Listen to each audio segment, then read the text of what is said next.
जय हिंद साथियों, आज का हमारा डिस्कशन होने वाला है हिंदी भाषा के तीसरे प्रैक्टिस सेट पर। और ये प्रैक्टिस सेट आपका बेस्ड होगा यूपी ट्रिपल के अंतर्गत आने वाली किसी भी परीक्षा पर, पुलिस की हो या फिर एसआई की हो या अन्य जो है स्टेट लेवल के एग्जाम जिनमें हिंदी एज ए सब्जेक्ट पूछी जाती है। समझ लेना आपके लिए है और सही जगह में आए भी हो। पहला प्रश्न है, बिनु पग चले सुने बिनु काना, कर बिनु कर्म करें विधि नाना। मतलब इसका अर्थ भी समझो भाई। बिनु पग चले सुने बिनु काना, बिना पैरों के चलते हैं, पैर नहीं है लेकिन फिर भी चलते हैं। सुने बिनु काना, और कान नहीं है उसके बावजूद भी सब कुछ सुन लेते हैं। आगे कह रहा है, कर बिनु कर्म करे विधि नाना, हाथ भी नहीं है, कर मीन्स हाथ होता है, हाथ भी नहीं है लेकिन तरह तरह के सभी प्रकार के विभिन्न प्रकार के काम भी कर रहे हैं। तो यहां पर आपसे जो है अलंकार पूछा गया है, अलंकार कौन सा है। पहला ऑप्शन आपका दिया गया है विभावना, उत्प्रेक्षा, असंगति और उपमा। देखो उपमा किसी की दी नहीं गई, असंगति की कोई बात नहीं की, उत्प्रेक्षा अलंकार यहां पर है नहीं, तो ऑप्शन नंबर ए यहां पर आपका बिल्कुल करेक्ट हो जाएगा। ठीक है, तो ऑप्शन नंबर ए आपके प्रश्न नंबर 1 का बिल्कुल सही रहने वाला है। तो option number A is the right answer. अगला प्रश्न आपके सामने दिया गया है, ध्यान से देखिए क्या दिया गया बेटा। जैसा काम वैसा दाम। क्या बात है, जैसा काम वैसा दाम, बिल्कुल सही बात है। जैसा काम करोगे वैसा ही दाम मिलेगा, कीमत मिलेगी।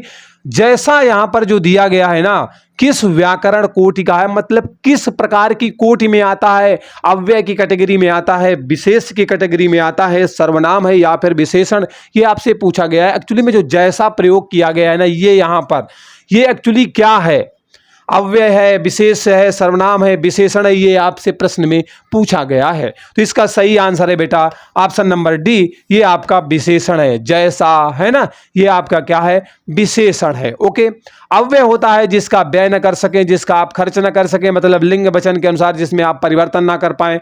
विशेष में आपके संज्ञा वगैरह आती है। सर्वनाम होता है जो संज्ञा के स्थान पर प्रयोग होने वाले शब्द होते हैं। ठीक है, चलिए एक्चुअली मैं ज़्यादा डिटेल इसलिए नहीं कर रहा हूं बेटा क्योंकि डेडिकेटेड वीडियो मैंने ऑलरेडी एक एक टॉपिक पर बनाया हुआ है। ठीक है, आप जाकर के डिटेल में देख सकते हैं। हिंदी के प्लेलिस्ट बनी हुई है, वहां पर 50-60 वीडियो के आसपास पड़े हुए हैं। आप जो है अपने हिंदी भाषा को धार देने का काम कर सकते हैं, वहां पर जाकर के देख लेना। अगला प्रश्न है, ठिठुरता हुआ गणतंत्र किसका व्यंग संग्रह है। इसमें व्यंग किया गया है गणतंत्र पर, तो ये बेटा ना किसकी रचना है, बहुत महत्वपूर्ण है और अक्सर परीक्षा में आपसे पूछी जाती है। हरिशंकर परसाई जी का नाम जानते होंगे। ऑप्शन नंबर बी यहां पर बिल्कुल आपका बेटा करेक्ट हो जाएगा। ठिठुरता हुआ गणतंत्र किसका व्यंग संग्रह है, Harishankar Parsai is the right answer. Option number B is the correct answer. Okay, चलिए अगला प्रश्न बेटा। अगला प्रश्न दिया गया है, सार्वनामिक विशेषण। सार्वनामिक विशेषण किससे बनते हैं, नाम है सार्वनामिक विशेषण। मतलब यहां पर आप ध्यान से देखो तो मतलब क्या होता है, एक सर्वनाम होता है और वो विशेषण के तरीके प्रयोग होने लगे तो समझ लेना वहां पर सार्वनामिक विशेषण होता है। तो जायज सी बात है, किससे बनेगा, सर्वनाम से बनेगा। ऑप्शन नंबर सी यहां पर बिल्कुल आपका बेटा राइट हो जाएगा। ऑप्शन नंबर सी बिल्कुल करेक्ट हो जाएगा। तो 4 का ऑप्शन नंबर सी बेटा एकदम करेक्ट हो जाएगा। ठीक है, चलिए अगले प्रश्न पर चलते हैं। अगला प्रश्न आपके सम्मुख दिया गया है कि हाँ ठीक है, अगला प्रश्न दिया गया है, थोड़ा बड़ा कर लें। ओके, हाँ ये अब बात आई भाई, किस रस का स्थायी भाव जुगुप्सा है। क्या पूछ रहा है, किस रस का स्थायी भाव जुगुप्सा है। आप जानते हैं हिंदी भाषा में आपके 9 रस दिए गए हैं, लेकिन भरत मुनि ने बेटा इनकी संख्या 8 बताई थी। उसके बाद जो है एक रस और जोड़ा गया, 9 रस। लेकिन अगर वर्तमान स्थिति की बात करें तो 11 रसों पर भी बात की जाती है। डेडिकेटेड वीडियो बना भैया, देख लेना जाके। ठीक है, तो किस रस का स्थायी भाव जुगुप्सा है, ये आपसे पूछा गया है। तो 5 का बेटा बीभत्स रस जानते हो ना, बीभत्स रस, बीभत्स रस का स्थायी भाव क्या होता है, जुगुप्सा होता है। तो यहां पर ऑप्शन नंबर डी बेटा बिल्कुल करेक्ट हो जाएगा। डेडिकेटेड वीडियो बना हुआ है इसलिए ज़्यादा समय यहां पर गंवाना उचित नहीं है। ठीक है, क्योंकि सबको ध्यान में लेकर के चलना है। चलिए अगला प्रश्न बेटा आपके सामने दिया गया है, निम्न में से किसमें साथ में है, बहुब्रीहि समास है। बहुब्रीहि समास में क्या होता है बेटा, दोनों पदों की प्रधानता नहीं होती, किसी तीसरे पद की प्रधानता होती है। मतलब पहले पद की प्रधानता नहीं होती, दूसरे पद की भी प्रधानता नहीं होती, किसी तीसरे पद की जो है क्या होती है, प्रधानता होती है। जिस समास में पूर्व पद उत्तर पद की प्रधानता न होकर किसी तीसरे पद की प्रधानता हो, वहां पर बहुब्रीहि समास होता है। डेडिकेटेड वीडियो इस पर भी है। आपसे पूछा गया है कि बहुब्रीहि समास का उदाहरण, त्रिलोक में गिनती का 3 है इसलिए यहां पर द्विगु समास है। चौराहा में 4 है, द्विगु समास है। त्रिभुज में 3 है, द्विगु समास है। लेकिन दशानन में क्या कह रहा है, 10 हैं आनन जिसके, ठीक है, 10 हैं आनन जिसके, मतलब यहां पर बात क्या कर रहा है, 10 आनन, आनन मीन्स बेटा सिर होता है, ठीक है, क्या होता है, सिर होता है, और जिसके 10 सिर हैं, अर्थात यहां पर रावण की बात की जा रही है, इसलिए यहां पर ऑप्शन नंबर डी बिल्कुल करेक्ट हो जाएगा। 10 आनन मिल जाए या आपको जो है 10 मुख मिल जाए, वो भी आपका क्या, उसका भी, इसमें भी अगर बात करोगे कौन सा समास है तो बहुव्रीहि समास आपको देखने को मिलेगा, ठीक है, क्योंकि 10 है मुख जिसके, मतलब यहां पर भी रावण। तो आपने देखा कि किसी की भी प्रधानता नहीं है, ना 10 की प्रधानता थी, ना आनंद की प्रधानता थी, लेकिन प्रधानता रावण की थी, इसलिए यहां पर आपको बहुव्रीहि समास देखने को मिल गया, ठीक है। चलिए अगला प्रश्न आपके सामने बेटा दिया गया है कि अंधे को दीपक दिखाना। अब एक बात बताओ मेरे बच्चों ध्यान से, अंधे को दीपक दिखाने की बात की जा रही है।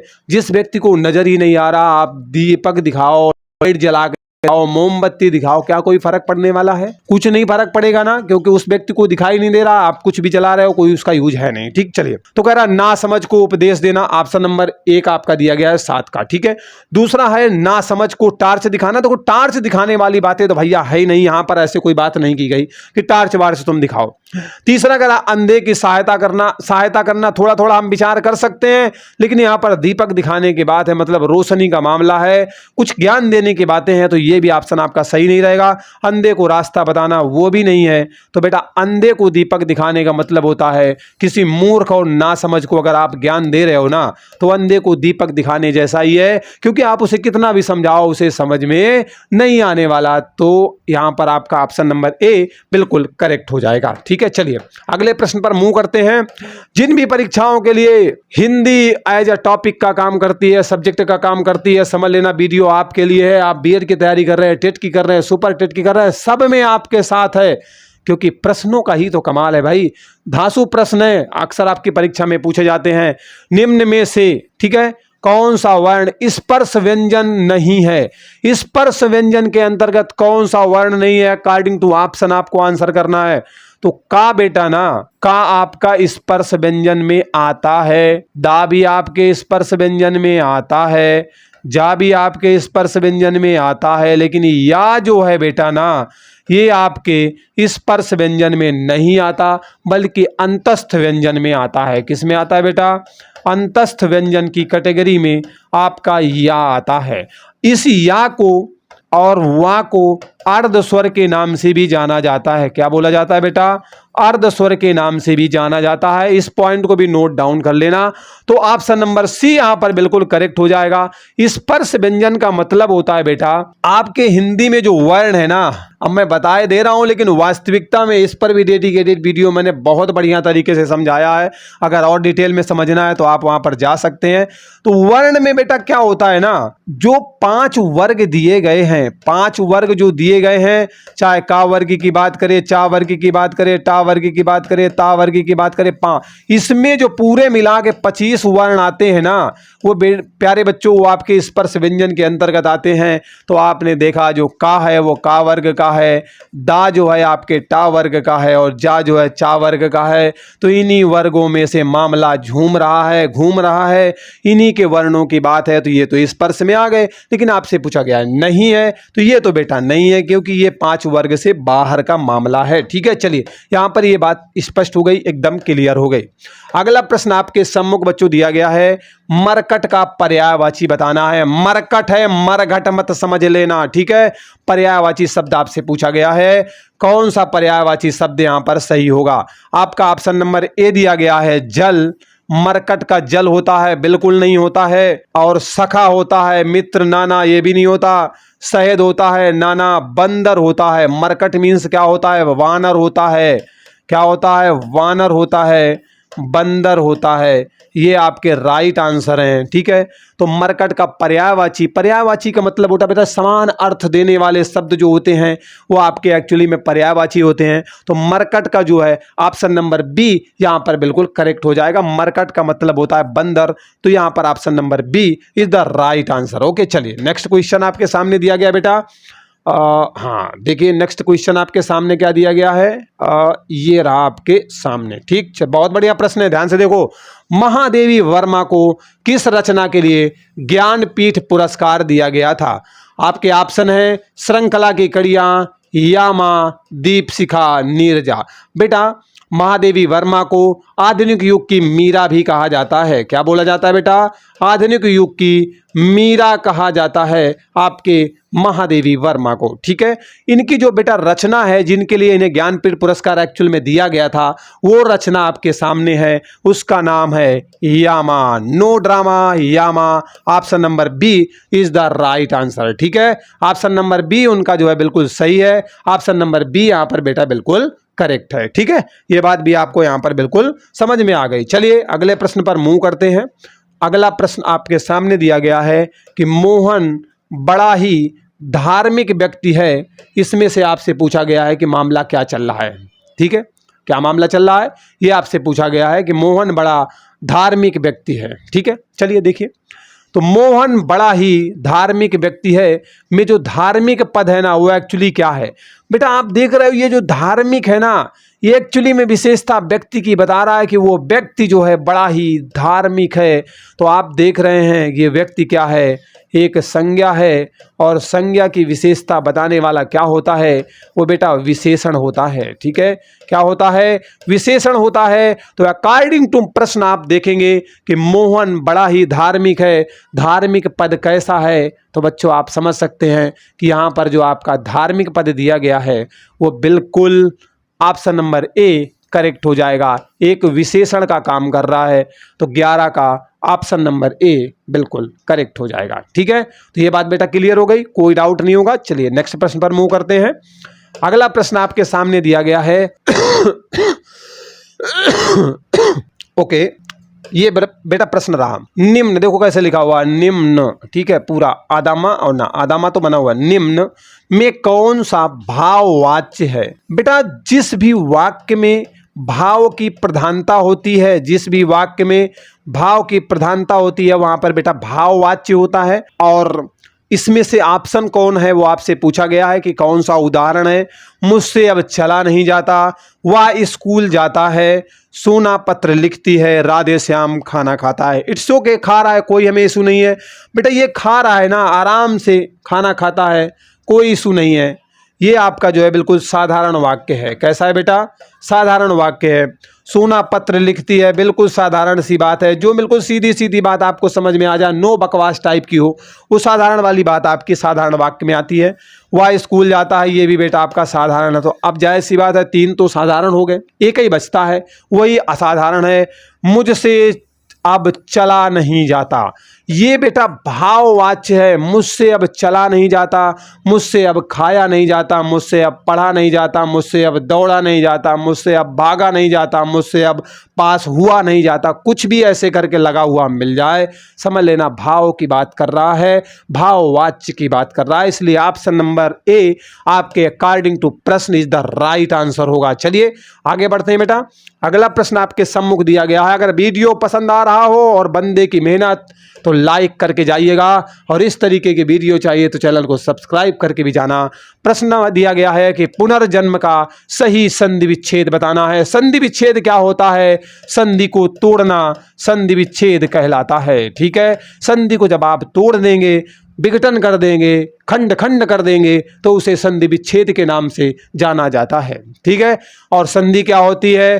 दो समीपवर्ती वर्णों का मेल होता है, दो समीपवर्ती वर्णों का मेल होता है, उसके बाद का खेल होता है वो बेटा संधि, और संधि को तोड़ोगे तो संधि विच्छेद की बात कर रहा है। चलिए हम प्रश्न पर आते हैं। बेटा यहां पर लिखा हुआ है पुनर्जन्म। अब आप ऑप्शन यहां पर देख रहे हो, 3 ऑप्शन में तो आपको विसर्ग नजर आ रहा है।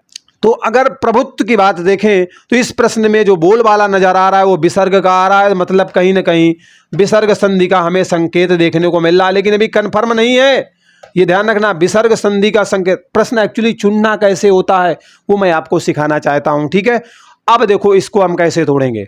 तो बेटा इसमें एक ऑप्शन दिया गया है पुनः धन जन्म, ठीक है, ये वाला है। पुनर्धन जन्म दिया गया है, ये वाला है। अब हमें देखना, क्योंकि ये तो 3 देखो इसी संधि के हैं, तो इन पर हम ज्यादा फोकस नहीं कर रहे, लेकिन हम थोड़ा सा समझेंगे। अच्छा 2 ऑप्शन यही दे दिया क्या? ए भी यही दिया है, सी भी यही दिया है, कोई बात नहीं, पुनः धन जन्मा लिख लेना यार, कोई बात नहीं, ऑप्शन बदल लेना, ठीक है, कोई इशू नहीं है। तो ऑप्शन नंबर ए, अब इसको हम तोड़ते हैं।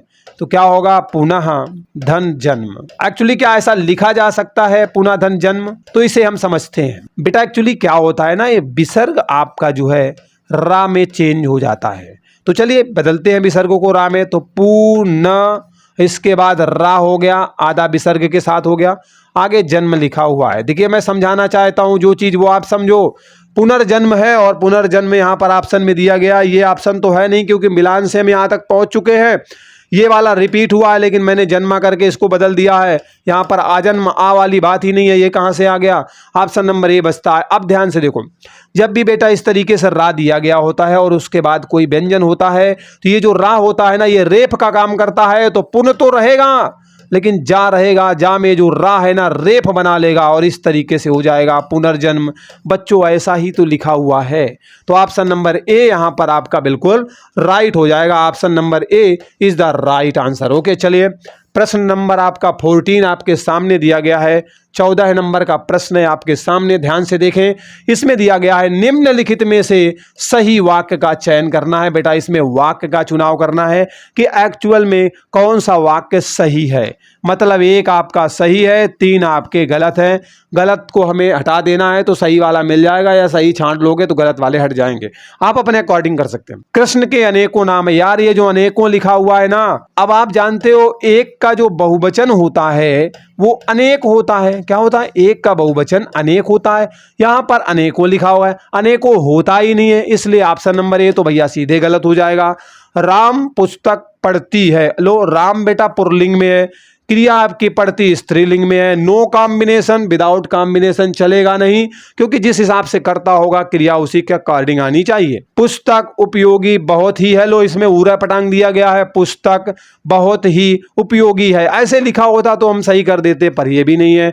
तो ऑप्शन नंबर डी ही बचता है। अध्यापक पढ़ा रहा है, मैं पढ़ा रहा हूं। ठीक है, ऑप्शन नंबर डी यहां पर आपका बिल्कुल करेक्ट हो जाएगा। सही वाक्य ऑप्शन नंबर डी है। तो 14 का option number D is the right answer हो जाएगा। ठीक है, चलिए 15 नंबर का प्रश्न देखो, एक से बढ़कर एक धमाकेदार प्रश्न बेटा आपके सामने। अनिल और अनल का सही अर्थ वाला युग्म कौन सा है? एक्चुअली में आपका चुनाव करना है। चलिए मैं यहां पर आपको बता देता हूं। अनिल मीन्स बेटा आपकी वायु होती है। क्या होती है? वायु होती है। इसे आप हवा के नाम से भी जानते हो। अगर अनल की बात करें तो इसे आप अग्नि के नाम से भी जानते हो, आग के नाम से भी जानते हो। ठीक है, अब देखो हमें ऑप्शन में चलना पड़ेगा कि पहले तो आपका वायु या हवा में से कोई होना चाहिए, उसके बाद अग्नि या आग में से कोई होना चाहिए। देखते हैं, पहले में अग्नि दिया गया है तो इसका अग्नि मतलब तो है नहीं, बिल्कुल कट हो गया ऑप्शन। दूसरे ऑप्शन में हवा दिया गया है, हवा तो मिल रहा है। आग दी गई है, आग मिल रही है। क्या बात है, option number B is the right answer. आगे बढ़ने की हमें आवश्यकता नहीं है। दूसरी बात, अगर अनिल की हवा बात कर लेंगे लेकिन पानी नहीं होता, इसलिए गलत हो जाएगा। आग और पानी यहां पर भी मामला बिगड़ जाएगा। तो ऑप्शन नंबर बी 15 का बिल्कुल करेक्ट आंसर होगा। ठीक है, अगर बंदे की मेहनत पसंद आ रही है, स्टडी विद उमराव परिवार से जुड़ना चाहते हैं तो चैनल को सब्सक्राइब कर लेना, नोटिफिकेशन ऑन कर लेना, जिससे कि आगे आने वाले जो वीडियो है वो आप तक पहुंचते रहें। अंक का उपयुक्त अर्थ युग्म कौन सा है? अंक मीन्स होता क्या है? तो अंक माने तो बेटा एक संख्या होती है आपकी। अंक मीन्स आपका जो है गोद भी होता है। तभी तो आपने पढ़ा नहीं है, वह महिला, वह स्त्री जो गोद में सोने वाली हो उसे अंक साइनी बोला जाता है। तो अंक मीन्स बेटा गोद भी होता है। ठीक है, अंक मीन्स एक संख्या होती है और अंक मीन्स एक भाग भी होता है। आप किसी नाटक वगैरह के अंक की अगर बात करेंगे, नाटक का कोई भाग वगैरह होता है। अब यहाँ पर आप मिलान कर सकते हैं बेटा, संख्या और गोद तो मिल रही है आपकी यार। अंक का मतलब क्या होता है? संख्या। अंक का मतलब गोद भी होता है। ठीक है, तो आपके अच्छा यहाँ पर अंक लिख दिया है क्या? ओके, हटा लेना, गोद है तो संख्या गोद मिल रहा है। संख्या गोद ऑप्शन नंबर ए में मिल रहा है, और तो कहीं नहीं मिल रहा। धब्बा पाप है नहीं, पाप पुण्य मामला नहीं, अपना पराया तो विलोम दिया यार, पाप पुण्य अपना पराया है ना। चलो कोई बात नहीं, ऑप्शन नंबर ए यहाँ पर बिल्कुल करेक्ट हो जाएगा। अंक का उपयुक्त अर्थयुग्म होगा संख्या और गोद से होगा। ठीक है, तो ऑप्शन नंबर ए 16 का राइट आंसर होगा। आप लोग भी कमेंट करके बताइएगा बेटा। ठीक है, कि आपको कैसा लगा वीडियो जरूर बताइएगा। चलिए अगले प्रश्न पर मूव करते हैं। अगला प्रश्न दिया गया है आपके सम्मुख कि किसी कार्य को करने अथवा होने का बोध कराने वाला शब्द किसी कार्य को करने की बात कर रहा है या फिर होने की बात कर रहा है, और इसका बोध कराने वाले शब्द की बात कर रहा है। मतलब किसी काम के होने या कराने का जो बोध कराने वाला होता है वो बेटा आपकी क्रिया होती है। क्या होती है? क्रिया होती है। तो ऑप्शन नंबर बी यहाँ पर आपका सीधे सीधे करेक्ट हो जाएगा, आगे बढ़ने की आवश्यकता नहीं होगी। दूसरी बात, संज्ञा या सर्वनाम की विशेषता बताने वाले शब्द आपके बेटा विशेषण कहलाते हैं। संज्ञा क्या होती है? इस दुनिया धरती में जिसका कोई न कोई नाम है, वस्तु हो, प्राणी हो, स्थान हो, वो आपकी संज्ञा होती है। काल तो आपका समय होता है, और काल तो भैया काल भी होता है, आता है तो अच्छे अच्छे सूरमाओं को उठा के ले भी जाता है। ठीक है, तो ये बात समझ में। तो ऑप्शन नंबर बी यहाँ पर आपके बेटा 17 नंबर का बिल्कुल सही आंसर हो जाएगा। तो यहाँ पर आप बिल्कुल समझ चुके होंगे। अगला प्रश्न आपके सामने दिया गया है कि निम्नलिखित में से कौन सा तत्सम नहीं है। ठीक है, क्या कह रहा है? तत्सम निम्न में से कौन सा नहीं है, ऐसा आपके प्रश्न में दिया गया है। चलिए इस पर भी बात कर लेते हैं। तो प्रश्न है कि निम्न में से तत्सम क्या नहीं है। ठीक है, तत्सम शब्द कौन होते हैं बेटा? तत्सम शब्द आपके होते हैं संस्कृत के शब्द होते हैं। ठीक है, संस्कृत के शब्द होते हैं जिनका ज्यों का त्यों प्रयोग हम हिंदी में करते हैं। नो चेंज वाला, ज्यों का त्यों इनका प्रयोग अपनी हिंदी में हम कर लेते हैं, कोई चेंजमेंट नहीं करते, कोई बदलाव नहीं करते, वो आपका क्या होता है?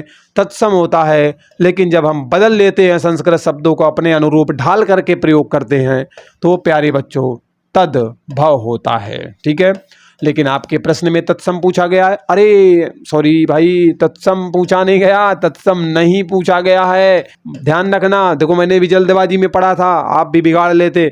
तो कह रहा है कौन सा नहीं है। अब देखो ध्यान से देखते हैं। हल्दी, हल्दी आपका जो है तत्सम नहीं है, क्योंकि हल्दी का जो तत्सम होता है वो बेटा आपका हरिद्रा होती है। ठीक है, हरिद्रा ये आपका एक्चुअली में तत्सम होता है, लेकिन आपसे पूछा नहीं है, इसलिए ये आपका क्या है? ये आपका तद्भव है। इसलिए यहाँ पर मैंने तद्भव की बात भी आपको बताई थी कि संस्कृत के शब्द हैं उनको हमने अपने अनुसार बिगाड़ लिया है, बदलाव कर लिया है, और उसका हम प्रयोग कर रहे हैं, यूज कर रहे हैं, वो बेटा आपके तद्भव होते हैं। ठीक है, तो हल्दी का हरिद्रा होता है, कपोत मीन्स कबूतर होता है, ये आपका तत्सम है, ईर्षा भी है, स्कंद भी है, ये सब तत्सम है। लेकिन हल्दी जो यहाँ पर दी गई है वो तद्भव शब्द दिया गया है, और आपसे यही चुनने के लिए कहा गया है, क्योंकि बोला गया है तत्सम नहीं है, मतलब भैया तद्भव की बात कर रहा है। ठीक है, अगला प्रश्न बच्चों आपके सामने दिया गया है। आंचलिक उपन्यास के रूप में किसे प्रसिद्धि मिलती है? कौन अधिक प्रसिद्ध होता है एक आंचलिक उपन्यास के रूप में? तो बेटा नाम है आंचलिक, और इसमें लगा भी है आंचल, तो Maila Anchal is the right answer. Option number C यहाँ पर बिल्कुल करेक्ट हो जाएगा। 19 में बेटा जो आंचलिक उपन्यास है ना, वो आपका कौन सा रहता है? तो प्यारे बच्चों आपका रहता है ऑप्शन नंबर सी, मैला आंचल एक आपका जो है आंचलिक उपन्यास की कैटेगरी में आता है। ठीक है बच्चों, इतनी बात समझ में आ गई, कोई डाउट नहीं होगा। तो ऑप्शन नंबर जो है सी इज द करेक्ट है। और झरना बेटा आपके जयशंकर जी की रचना है, बहुत जबरदस्त रचना है, जयशंकर प्रसाद के द्वारा की गई है।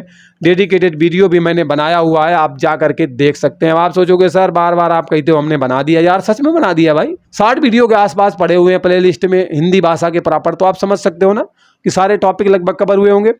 किस अलंकार में एक शब्द के अनेक अर्थ निकलते हैं? मतलब ऐसा अलंकार बताओ, ये सही है अलंकार? नहीं सही भैया, गलत है। अलंकार अब सही है। ऐसा अलंकार जिसमें शब्द एक है लेकिन उसके अर्थ क्या हैं? अनेक हैं। उसके अर्थ कितने हैं? बहुत सारे अर्थ हैं। मतलब ऐसा एक शब्द जिसके बहुत सारे अर्थ निकले, मतलब एक में अर्थ चिपके हों। ठीक है, एक शब्द में अर्थ आपके क्या हों? चिपके हों, उसे बेटा श्लेष अलंकार बोला जाता है। क्या बोला जाता है प्यारे बच्चों? श्लेष अलंकार बोला जाता है। ये मैंने डिटेल किया। ऑप्शन में अब हम बढ़ेंगे। अब ऑप्शन में क्या बढ़े, हम एक्चुअली आंसर तो निकाल ही चुके हैं। तो ऑप्शन नंबर ए यहाँ पर बिल्कुल आपका करेक्ट हो जाएगा। यमक अलंकार में क्या होता है? दो या दो से अधिक शब्द आते हैं, उनके जो है अलग अलग अर्थ निकलते हैं। ठीक है, उत्प्रेक्षा हो गया, मानवीकरण में किसी को मानव के रूप में जो है ऐसी कल्पना कर ली जाती है कि बिल्कुल जो है मानव रूप में ही कोई घटना घटित हो रही है। ठीक है, चलिए अगला प्रश्न आपके सामने है बेटा। निम्न पंक्तियों में कौन सा रस है? रस तो जानते हो, मैंने शुरुआत में भी कोई ऑप्शन दिया गया था, शायद जुगुप्सा वाला दिया गया था, तो वहाँ पर डिटेल किया था मैंने थोड़ा सा कि रस आपके जो है 11 हैं, वर्तमान में अगर बात करें तो 8 भी रहे हैं, 9 भी रहे हैं, 11 भी हैं। ठीक है, अब प्रश्न आपका कैसे पूछता है वो देखना होता है। चलिए प्रश्न पर चलते हैं। निम्न पंक्तियों में कौन सा रस है? कह रहा हे खग मृग हे मधुकर श्रेणी। जब सीता जी का हरण हो जाता है उस समय भगवान श्री राम पूछते हैं, सभी से पूछते हुए घूम रहे हैं, तो वही पूछ रहे हैं हे खग, अरे पक्षियों, मृग हे, हिरण से भी वगैरह से भी पूछते हैं। ज्यादा अर्थ तो मैं डिटेल नहीं कर सकता एक्चुअली, पर मैं बता रहा हूँ मोटा मोटा। मधुकर श्रेणी तुम देखी सीता मृगनयनी, क्या तुमने सीता को देखा है? इसमें एक बात बताओ, जब हरण हो गया है, दुख बहुत ज्यादा है, तो श्रृंगार रस तो होगा, श्रृंगार रस तो होगा। मतलब कह रहा है यहाँ पर कहीं ना कहीं श्रृंगार की बात कर रहा है, तो ऑप्शन नंबर 1 करेक्ट होगा। लेकिन एक बात और समझ लो भैया, श्रृंगार ऐसे नहीं लिखा जाता, गलत है। श्रृंगार इस तरीके से लिखा जाता है, ध्यान रखना, बहुत बार परीक्षा में पूछा गया। ये वाला श्रृंगार एकदम सही है, ये श्रृंगार गलत है, लेकिन ऑप्शन में है तो मतलब लिखा जाएगा इस तरीके से, पर है श्रृंगार रस। अब श्रृंगार रस के बेटा 2 भेद होते हैं, एक आपका संयोग श्रृंगार होता है और एक आपका वियोग श्रृंगार होता है। अब इसके बारे में देखो ज़्यादा डिटेल करने की मुझे ज़रूरत नहीं है, क्योंकि जब आप अपनी नायिका से मिलते हैं तो संयोग होता है और जब ब्रेकअप हो जाता है तो वियोग होता है। अब यहाँ पर कंडीशन क्या है कि सीता का हरण करके ले गया है रावण, तो वियोग की स्थिति है। तो अगर और डिटेल में जाना चाहेगा श्रृंगार रस से परे, तो वो आपसे वियोग श्रृंगार ऑप्शन देगा, तो ये वाला सही होगा। अगर केवल श्रृंगार देगा तो आप इससे काम चला लें, कोई इशू नहीं है, क्योंकि ऑप्शन वही दिया गया है और उसी के कैटेगरी में आपका वियोग वाला आता है। ठीक है, चलिए यहाँ तक भी बेटा बिल्कुल क्लियर हो गया, नो डाउट। ओके, चलिए अगला प्रश्न आपके सामने दिया गया है। तल्लीन, क्या बात है, तल्लीन का संधि विच्छेद करना है। अरे तोड़ डालो संधि को, अगर आप तोड़ते हैं तो बेटा उसे संधि विच्छेद का नाम दिया जाता है।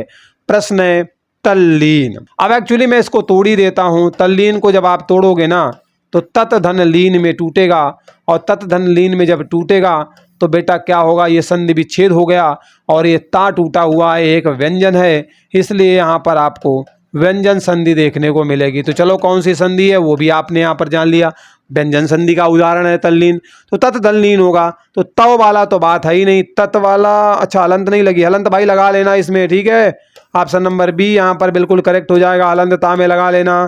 तथा धन लीन विसर्ग का मामला नहीं है, क्योंकि व्यंजन का मामला है, तल वाली तो बात ही नहीं है। ठीक है, इसलिए सब गलत हो गए option. Option number 20 the right answer हो जाएगा। ठीक है बेटा, चलो अगले प्रश्न पर मूव करते हैं। अगला प्रश्न आपके सामने दिया गया है कि भयभीत का सही समास विग्रह क्या होगा।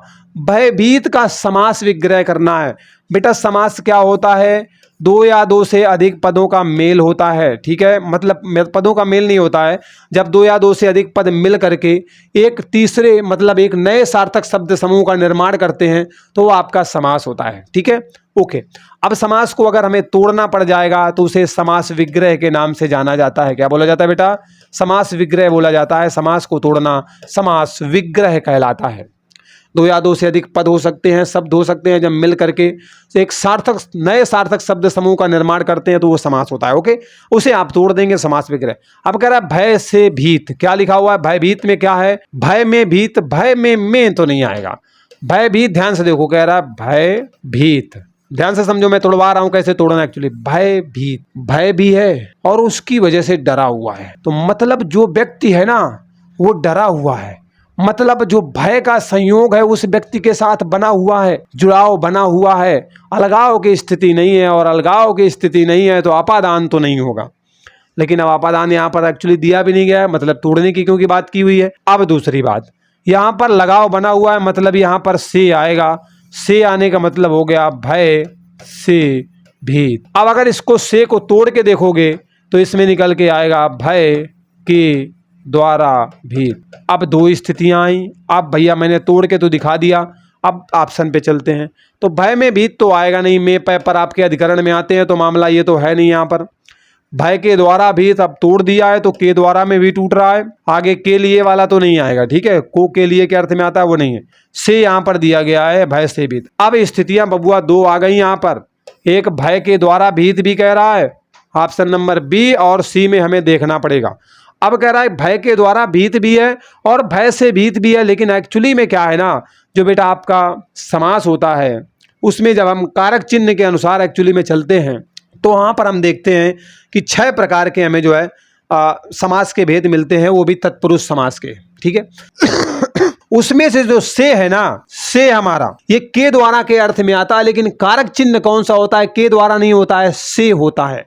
तो से के अनुसार ऑप्शन नंबर डी यहां पर आपका बिल्कुल करेक्ट हो जाएगा। ऑप्शन नंबर बी आपका सही नहीं होगा। इसलिए ऑप्शन नंबर कौन सा सही है?